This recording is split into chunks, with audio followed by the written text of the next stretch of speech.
Karnataka Minister K.S. Ishwarappa said today he would definitely not resign, hours after being named in a police case by the family of a contractor who allegedly died by suicide in Udupi yesterday after accusing him of corruption in WhatsApp messages. Santosh Patil wanted payment for his work without norms. I want to ask the Congress, did you, when in power, release payment without a work order? The minister questioned. If they are asking for my resignation, I will definitely not give my resignation, he said. He also questioned how a WhatsApp message could be treated as a death note and said it could be typed by anybody. Santosh Patil was found dead on Tuesday morning at a lodge in Udupi. In messages to his friends and others, he had said the minister was to be blamed for his death. The first information report or FIR filed on a complaint by Santosh Patil's brother accused the minister of driving him to suicide and labels him accused number 1. Moving on to the next news, BJP Yuva Morcha National President and MP Tejasvi Surya has been detained along with other BJP leaders by the Rajasthan police after they tried to visit violence-hit Karauli. The young MP was accompanied by BJP Rajasthan President Satish Punia and several supporters when the state police stopped them at Dausa border. Mr. Surya had earlier tweeted a picture announcing his visit and calling for people to reach there. Reacting to the step taken by the police officials, the BJP MP said that the dictatorial government is snatching their rights. Section 144 is not in place at where we are now. It's our constitutional right to go to Karauli. This dictatorial government is snatching our rights, which is why we are protesting, the BJP MP said according to news agency PTI. Moving on to the next news, the Supreme Court has sought the centre's response today on a plea seeking repatriation of 54 Indian Army officers who have been detained by Pakistan as prisoners of war since the 1971 war.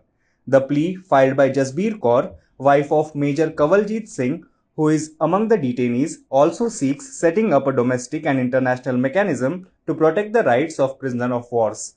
The plea also seeks the court's directions for investigation into the killing of Captain Saurabh Kalia and 4 sepoys of Jat Regiment, bodies of whom were returned by Pakistan.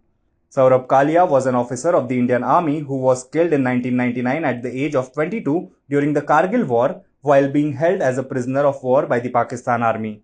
Today, the top court said it is an important matter and will be heard after 3 weeks. The matter was being heard by a bench of Justice D.Y. Chandrachud and Justice Suryakant.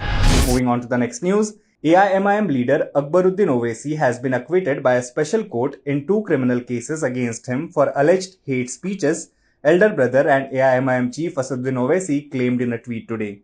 Akbaruddin Owaisi, floor leader of AIMIM in the Telangana Legislative Assembly, was facing cases for his alleged hate speeches delivered at Nizamabad and Nirmal in Telangana in December 2012. The Special Sessions Court for MP MLAs at Nampalli Metropolitan Courts in Hyderabad today acquitted the younger Owaisi brother, saying the prosecution failed to produce proper evidence in the cases. Alhamdulillah, Akbaruddin Owaisi has been acquitted by MP MLA Special Court in 2 criminal cases against him for alleged hate speeches. Grateful to all for their prayers and support. Special thanks to Advocate Abdul Azim Saab and senior lawyers who provided their valuable assistance, Asaduddin Owaisi said in a tweet. Moving on to the next news, the World Bank cut its economic growth forecast for India and the whole South Asian region on Wednesday, citing worsening supply bottlenecks and rising inflation risks caused by the Ukraine crisis. The international lender lowered its growth estimate for India, the region's largest economy, to 8% from 8.7% for the current fiscal year to March 2023 and cut by a full percentage point the growth outlook for South Asia, excluding Afghanistan, to 6.6%.